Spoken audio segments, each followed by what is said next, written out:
Cholesterol के बारे में कुछ जानकारी दूंगा। तो कोलेस्ट्रॉल क्या है?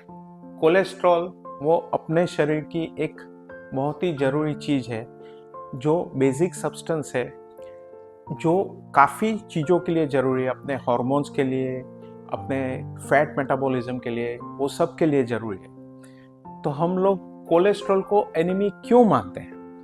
कोलेस्ट्रॉल को एनिमी इसलिए मानते हैं because of our food habits, lack of exercise, lifestyle, the bad cholesterol, what we call LDL cholesterol और non HDL cholesterol. You must remember, everybody should know what is non-HDL cholesterol और LDL cholesterol, which is a bad cholesterol.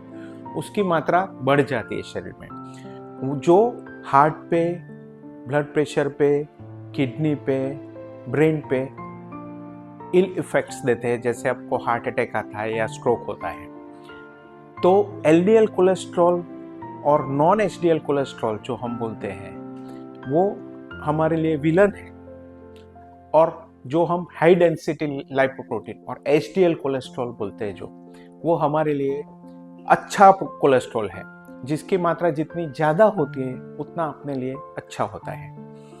तो cholesterol level क्या होना चाहिए, सबका सवाल यही होता है। हर एक लैब में जाओगे, आपको अलग अलग रिपोर्ट देते हैं, अलग अलग बात करते हैं। मेरे हिसाब से जिसको हार्ट डिसीज नहीं है, जिसको कोई प्रॉब्लम नहीं है, उसके लिए कोलेस्ट्रॉल का लेवल 130 या बिलो होना चाहिए। LDL कोलेस्ट्रॉल की बात कर रहा हूँ मैं, बैड कोलेस्ट्रॉल का। और टोटल कोलेस्ट्रॉल 160-170 के करीब होना चाहिए। तो ये बात आप समझ लीजिए, anybody with no heart disease, no previous history should have LDL cholesterol less than 130 and total cholesterol less than 170। और जो उसको हार्ट अटैक आया है, एंजियोप्लास्टी हुआ है, बाईपास हुआ है, नहीं तो हार्ट की बीमारी है, स्ट्रोक की बीमारी है, उन लोगों के लिए LDL cholesterol ideally should be less than 70 और 60, but preferably it should be kept around at least below 70-80। तो वो कैसे कर सकते हैं? कोलेस्ट्रॉल को नीचे कैसे ला सकते हैं? तो बहुत सारी चीज़ें कर सकते हैं। नेचुरली हम हमारी डाइट इम्प्रूव करके, फैट फ्री और लेस कार्ब डाइट खा के हमारा कोलेस्ट्रॉल लेवल को कम कर सकते हैं। Avoiding fried foods, refried food specially, avoiding soft drinks, वो सब आपको काफ़ी मदद करेंगे। Avoiding sweets and food with lot of ghee and oil and butter should be avoided. ये नेचुरल हुआ।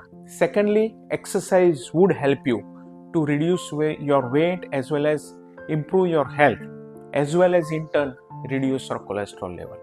But diet plays a major contribution in your cholesterol.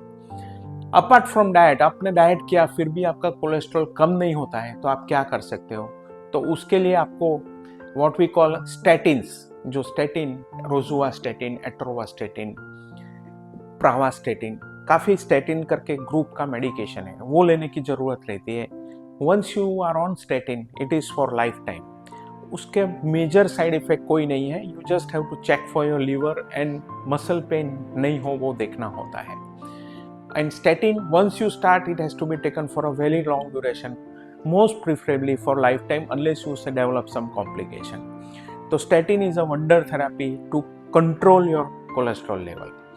Apart from that, there are newer drugs which has come up which are fantastic in controlling cholesterol level.